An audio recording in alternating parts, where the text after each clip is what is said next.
If you ever feel the world around you is ordinary, quiet, predictable, tame, remember this. The planet is stitched together with places that breathe darkness. Places where people vanish without explanation. Places where clocks stop, shadows move, and the bravest souls refuse to return for a second look. This is not a journey for the faint-hearted. This is a descent into the world's most cursed locations, Part 2. And tonight, we go deeper than ever before. Our story begins far from civilization, in a dense pocket of forest in rural Tennessee. Locals call it the Dead Patch, a small clearing where no birds sing and no animal leaves footprints. For decades, hunters passing through reported that their dogs suddenly whined and refused to enter. Trees at the edge bend inward, as though trying to cover something buried beneath. One evening, an old farmer named Willis Fry walked into the clearing, curious why the forest felt colder than usual.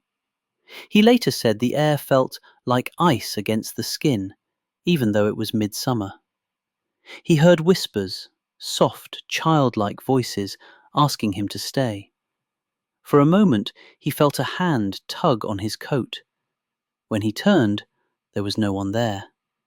And yet his coat had the impression of small fingers. To this day, people avoid the place after sunset.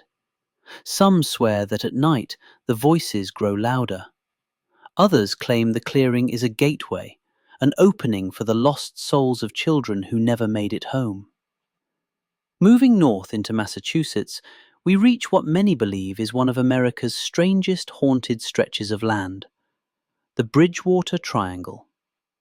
Over 200 square miles of paranormal chaos, UFO sightings, glowing orbs, phantom animals, and something even darker.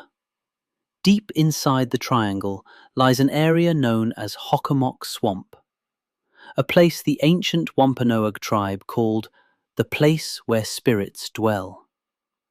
When researchers set foot in the swamp, several reported hearing drums, though no tribes lived anywhere near the area anymore. Others saw red eyes low to the ground, watching from behind trees.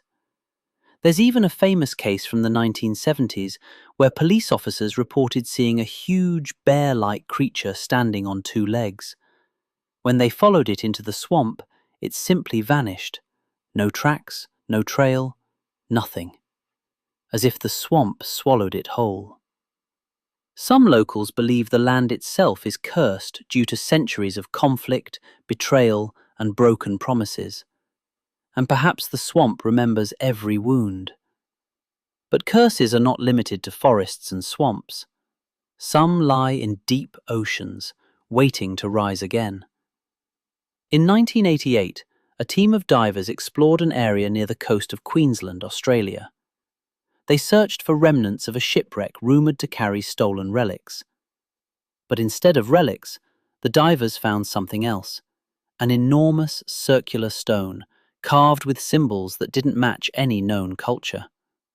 The moment they touched it, the water around them vibrated.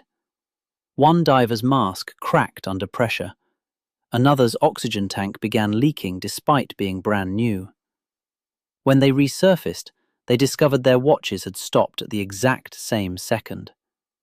The stone was impossible to retrieve. It weighed hundreds of tons. And yet, a week later, it was gone. Completely vanished from the seafloor. The divers believed they had awakened something.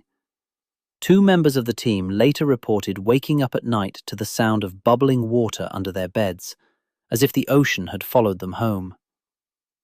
From Australia, we travelled to a lonely stretch of road in Kansas, a road that truckers refuse to take after midnight.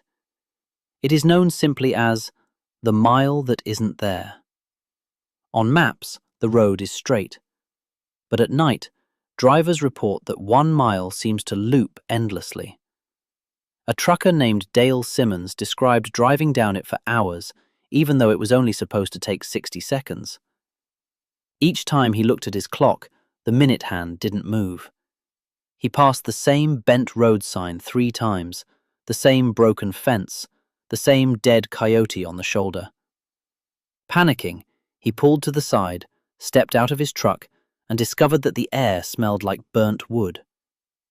When he looked back at the highway, it was gone, replaced by a dirt path stretching into darkness. Dale ran. When he reached his truck again, he found himself on the real road, the one everyone knew, with morning sunlight rising over the horizon. His radio clock showed that only 1 minute had passed, but the dirt on his boots was real, and the smell of burnt wood followed him for weeks. Our journey then takes us across the ocean to the windswept cliffs of Ireland, where an abandoned stone manor sits completely alone, nearly hidden by ivy and mist. Officially, it's nameless. Locals call it the House That Watches. Its windows appear darker than natural, like eyes filled with their own thoughts. In the early 1900s, a wealthy English family purchased the manor, hoping for a quiet countryside life. They never stayed longer than a month. Their letters, which historians later recovered, describe hearing footsteps upstairs even when everyone was downstairs. Doors opened on their own. The youngest daughter, only 7 at the time, told her parents there was a tall man in the hallway who doesn't blink. The family left abruptly. No one else lived there for long.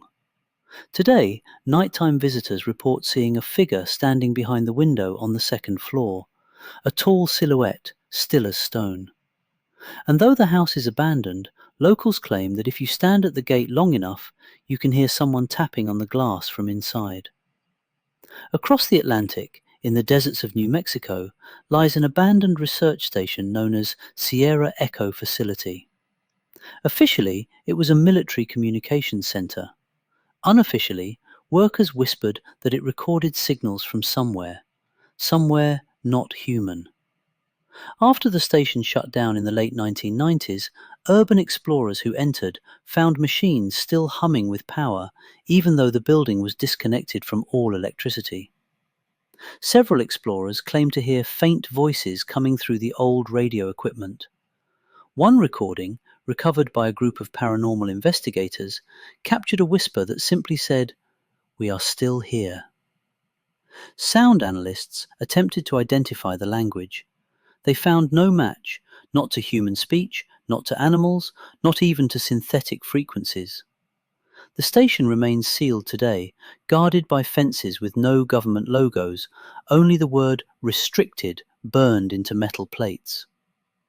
But curses do not belong only to modern places. Some have lingered for centuries. Travel with me to a small island off the coast of Italy, known in legends as the Island of Screams. In the 16th century, it housed victims of plague outbreaks. The dead were burned in pyres so large they turned the sky black. Some historians estimate that nearly half the soil on the island is made from human ash. Those who visited in modern times report hearing distant cries carried on the wind, even on calm days. One doctor who explored the remains of the plague hospital claimed she heard voices whispering her name. When she turned to leave, she saw a figure, half-formed, grey and shimmering, standing in a doorway. It stared at her with empty eyes. She fainted. When she woke, she was on her boat offshore, with no memory of how she got there. She vowed never to return. Our next cursed location is in Japan, an ancient forest at the foot of Mount Fuji. Aokigahara, often called the Sea of Trees. While many know its dark reputation, few understand the deeper stories told by those who truly fear it. Hikers report sudden disorientation, as though the forest rearranges its paths. Compasses spin rapidly, unable to find north. Several locals believe the forest itself has consciousness, a living entity that hungers for those who wander too far. A man once described hearing footsteps behind him, matching his pace perfectly. When he stopped, they stopped. When he ran, they ran. When he finally dared to look back, he saw nothing but trees, motionless, silent. Yet the footsteps continued for miles. Even rescue workers refused to search the forest at night. Many say the forest calls them by name. From Japan, our journey shifts to the deep south of Louisiana, where a crumbling plantation house lies hidden beneath Spanish moss. The locals call it Belle Noire, the Black Beauty. It is said that during the Civil War, a woman dressed in a black gown walked the halls at night, mourning her lost son. Her grief twisted her mind. Some say she locked herself in the attic and was never seen again. Decades later, when a new family purchased the house, they reported seeing a figure in a black dress standing in the attic window. The attic door was nailed shut. When they finally pried it open, they found only dust and a worn black shoe lying in the center of the floor. One teenage visitor later claimed he was pushed down the staircase by invisible hands. His arm broke in 2 places. He insisted the woman in the black dress whispered, "Leave my house," just before the fall. Let's travel next to the streets of Mexico City, where an entire neighborhood is known for one thing: its dolls. The island of the dolls is famous worldwide, but there is another, lesser-known site nearby, an alleyway where dozens of old handmade toys were once sold. After a devastating earthquake, the alley fell into ruins. Toy makers died, their workshops collapsing, but some visitors swear the dolls still remain behind the shattered wall.